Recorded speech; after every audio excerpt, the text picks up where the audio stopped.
Spencer Tracy, a Hollywood legend whose profound and authentic performances etched an enduring legacy, ended his life in quiet solitude. Waning health and private sorrows drew him from the spotlight, leading to his hushed passing in 1967. Journey with us through the final days of a star, where glory gave way to moments of stillness and melancholy. The story of Spencer Tracy's death becomes more touching as we look at his final contribution to cinema. Tracy's sudden departure stunned Hollywood and ended an incredible career spanning 75 films. His place in film history was already secure as the first actor to win back-to-back Academy Awards for Best Actor out of 9 total nominations. His health problems intensified after he collapsed from pulmonary edema in 1963. The circumstances of Tracy's final days offer a deeper understanding of this remarkable talent, who the American Film Institute ranked as the 9th greatest male star of classic Hollywood cinema. Spencer Tracy spends final days in seclusion. Spencer Tracy spent his final months away from public life. He lived quietly, managed to keep his health stable, and stayed close to his companions. This prominent actor, who had shaped Hollywood's golden era, chose to spend his last days away from the spotlight that had defined his career. Tracy's physical condition grew increasingly fragile by early 1967. His health problems started in 1963 when he collapsed from pulmonary edema at Katharine Hepburn's Tranca's Beach home. A life-threatening illness followed his prostate surgery in 1965. His earlier lifestyle habits contributed to these health issues. He had battled alcoholism through most of his adult life, going through cycles of heavy drinking and sobriety. His years of smoking made his health worse. Tracy took prescription medications to help with his insomnia and depression. His condition showed some improvement while filming Guess Who's Coming to Dinner compared to his earlier projects. His stamina stayed limited, though his frailty meant he could only work a few hours each day. Tracy's final years revolved around a carefully planned living situation that balanced his needs with privacy. He lived in a secluded cottage in the Hollywood Hills, rented from his friend and film director George Cukor. Money wasn't an issue, yet Tracy chose to live simply. Cukor described it best. The bedroom of this house is almost like a monk's cell. It has an oak chest, one chair, a bed, that's all.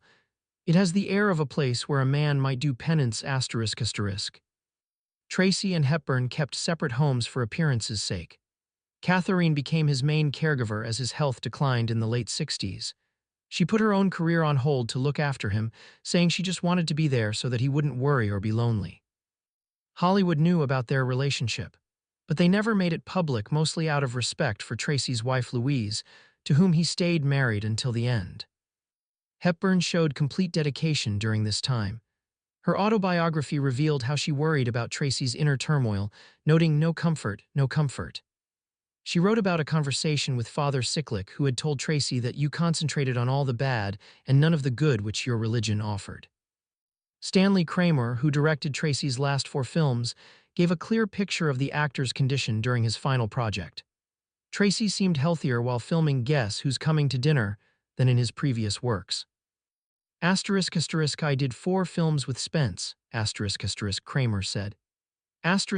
Ironically, he was better physically in this one than in any of the others. When we started Inherit the Wind, he was very ill and wanted to back out. In Judgment at Nuremberg, he was not well. In Mad World, he looked very bad, but this time he was full of the old pizzazz. Tracy seemed to know his time was short. 3 days before finishing the film, he told Kramer, I looked at the script last night and I figured out that even if anything happened to me tonight, you can still release the picture, The filming proved challenging due to Tracy's health limits. Kramer used multiple cameras from different angles for Tracy's final monologue, knowing the actor had strength for just one take. Tracy told visiting journalists he would likely retire after completing Guess Who's Coming to Dinner. Kramer later reflected, I'm glad for his sake he could make the picture. It was better than sitting at home. That wasn't his way. Katharine Hepburn finds Tracy collapsed in the kitchen.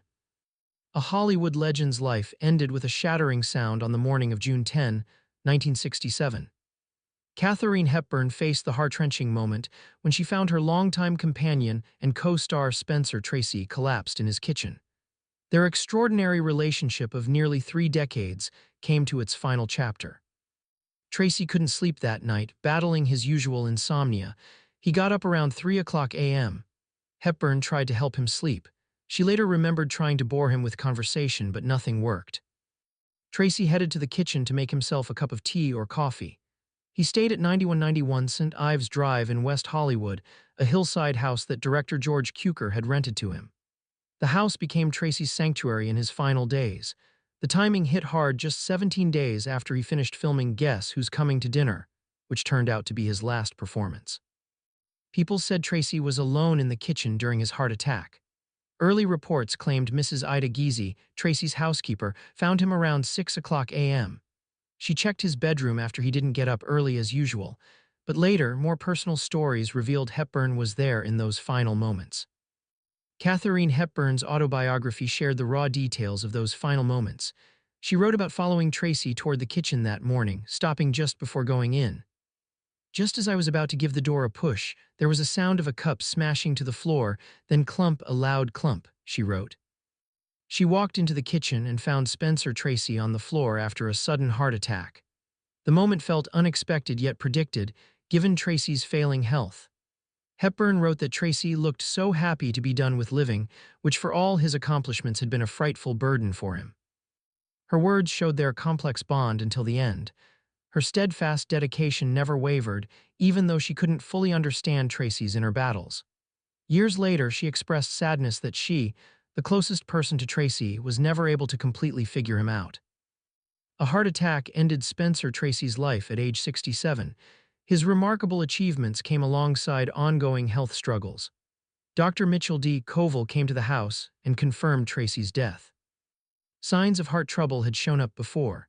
Tracy almost died from serious heart disease in 1965, surviving by what some called a miracle. His heart problems got worse with pulmonary edema. He collapsed at Hepburn's Trancas Beach home in 1963 and needed hospital care. Tracy also fought respiratory problems and lifelong alcoholism, but producer Stanley Kramer noticed Tracy seemed healthier while filming Guess Who's Coming to Dinner. He said, "I did 4 films with Spence. Ironically, he was better physically in this one than in any of the others." News of Tracy's death reached his family quickly. His brother Carol got to the St. Ives Drive home first. Tracy's wife Louise, who lived separately for years, their son John, 42, and daughter Susie, 34, arrived soon after. Katharine Hepburn came back with George Cukor. They started their private grieving, staying respectful of Tracy's family.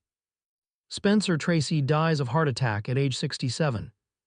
Spencer Tracy's illustrious Hollywood career came to an end on June 10, 1967. His heart finally gave out after years of poor health. The 2-time Academy Award winner died from a heart attack at his Beverly Hills home.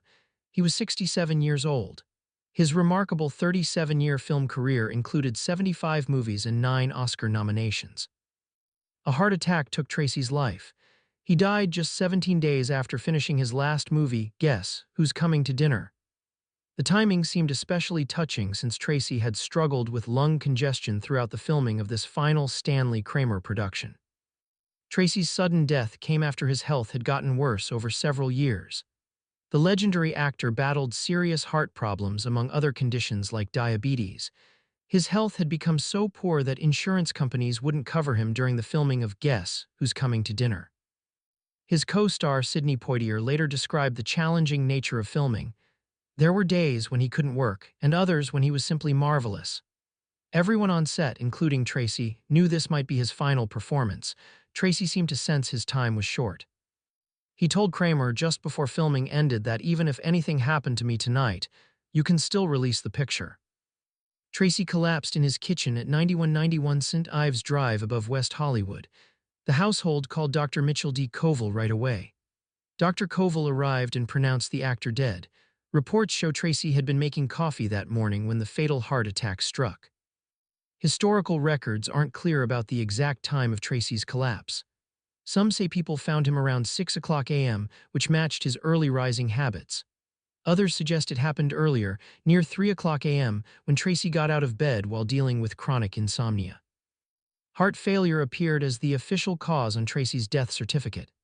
This medical conclusion matched what people close to Tracy had feared, given how his health had declined. Stanley Kramer, who directed Tracy's last 4 films, noted that Tracy seemed stronger during Guess Who's Coming to Dinner compared to earlier films, but his health remained fragile throughout. After Dr. Koval confirmed Tracy's death, family members rushed to the St. Ives Drive home. Carol Tracy, Spencer's older brother, arrived first. Louise Treadwell Tracy, Spencer's wife, came next. They had lived apart for years but never divorced. Their adult children hurried to the scene: John, 42, and Susie Louise Treadwell, Susie Tracy, 34. The family's quick response showed Tracy's complex personal life. Despite living separately from his wife and having a long relationship with Katharine Hepburn, family ties remained strong. John Tracy died exactly 40 years later on June 15, 2007, after a lengthy illness. He had lived with Usher syndrome, which affected both his hearing and vision. Louise had learned about his deafness when he was just 10 months old. This led her to start the John Tracy Clinic in 1942, which offered free help to parents of hearing-impaired children. Friends noted a sad parallel. Spencer Tracy, who had helped fund his wife's clinic for deaf children, died without saying goodbye to his loved ones, much like his son would 40 years later. Family and friends gather for private funeral. Spencer Tracy's death led to quick preparations for a funeral that would honor both his legendary status and his love for privacy. The event brought Hollywood's biggest names together and shed light on Tracy's complex personal life away from the spotlight. The Requiem Mass for Spencer Tracy started at 9 a.m. on Monday, June 12, 1967, at the Immaculate Heart of Mary Catholic Church on Santa Monica Boulevard in East Hollywood. The church was picked mainly because it sat close to the cemetery. Monsignor John O'Donnell led the 45-minute service, and he had worked with Tracy as a technical advisor on Boys Town. Monsignor O'Donnell spoke about Tracy as a humble man who kept removed from the limelight during the ceremony. The simple yet dignified service matched Tracy's own uneasy relationship with fame throughout his career. A private graveside ceremony followed at Forest Lawn Memorial Park in Glendale. The marble tablet on the brick wall around Tracy's garden plot said just Tracy, without names, dates, or personal messages. This simple marker suited a man who valued simplicity in his personal life, despite his fame. The funeral service drew more than 600 mourners. Hollywood's elite filled the church alongside Tracy's family and close friends. 8 distinguished men served as active pallbearers: George Cukor, Stanley Kramer, Frank Sinatra, James Stewart, John Ford, Garson Kanin, Bill Self, and Abe Lastfogel. The honorary pallbearers list read like a who's who of Hollywood: Edward G. Robinson, Robert Taylor, Jack Benny, George Burns, and Senator George Murphy, among others. MGM's publicity director Howard Strickling escorted Louise Tracy, who seemed somewhat lost in a fog of grief. More film industry stars dotted the church: Gregory Peck, Leo G. Carroll, Robert Mitchum, and Walter Winchell. Outside, about 250 fans gathered to show their love for Tracy. Katharine Hepburn stayed away from the funeral service to respect Tracy's family. Their relationship was well known in Hollywood circles, but never made public during Tracy's life, mostly to protect his wife Louise, who remained his legal spouse. The morning of the funeral showed how carefully Hepburn balanced her love for Tracy with respect for his family ties. Biographer James Curtis tells us she arrived at the mortuary just after 8 a.m. She planned to follow the hearse and slip quietly into church. The crowds changed her mind, and she turned back with the words, "Goodbye, friend, here's where we leave you." This moment of restraint spoke volumes about their 26-year relationship. Hepburn had called their time together absolute bliss, despite the circumstances. Louise and Tracy's children later rejected her attempts to stay in touch. Even the flowers she sent to the service had their cards removed. Hepburn's absence from Tracy's funeral showed the tangled web of relationships in his private life, a stark contrast to his public persona. Hollywood mourns the loss of a screen legend. Spencer Tracy's death on June 10, 1967, shook Hollywood to its core. The industry mourned deeply for a man his colleagues called the consummate film actor. Tracy left an incredible legacy of 74 films and countless accolades. His influence would shape generations of performers to come. Hollywood executives, actors, and industry organizations rushed to share their grief when news broke about Tracy's death. The New York Times reported that the two-time Academy Award winner died from a heart attack at his Beverly Hills home. At 67, Tracy's passing brought his remarkable 37-year Hollywood career to an end. The American Academy of Dramatic Arts later hosted a star-studded tribute that packed the majestic theater with 1,600 people. The evening featured the Spencer Tracy Legacy, a tribute by Katharine Hepburn. Tracy's daughter Susie accepted the Academy's Lifetime Achievement Award on her father's behalf during this night, full of memories and full of affection. This Academy event showed how Tracy's work disrupted the film industry. Hollywood's biggest names came together to share their personal stories about the acting legend and celebrate his 37-year career. His departure meant more than losing a beloved actor. A tribute captured it perfectly. He was regarded as an actor's actor because of his extraordinary finesse in blending into roles. Tracy never sought fame or admiration in contrast to many of his peers. Tracy's death marked the end of a unique Hollywood craftsman. Despite his modest approach to celebrity, he was warmly welcomed by Hollywood and the world at large. Tracy earned his 9th Academy Award nomination for Best Actor posthumously. This recognition came for a role that showed his exceptional talent in portraying complex emotional experiences with subtle authenticity. The nominations ceremony served as a poignant reminder of Hollywood's loss. Tracy's absence during what should have been his moment of triumph highlighted how deeply his death affected the industry. Tracy's death marked the end of Hollywood's golden era. His passing meant more than losing a talented individual; it symbolized a changing American cinema. His death came during a major industry transformation as studios moved away from the star system that defined Tracy's generation. His legacy lives on through his final performance, which showed his exceptional skill even as his health declined. Completing Guess Who's Coming to Dinner just before his death provided a perfect ending to an extraordinary career.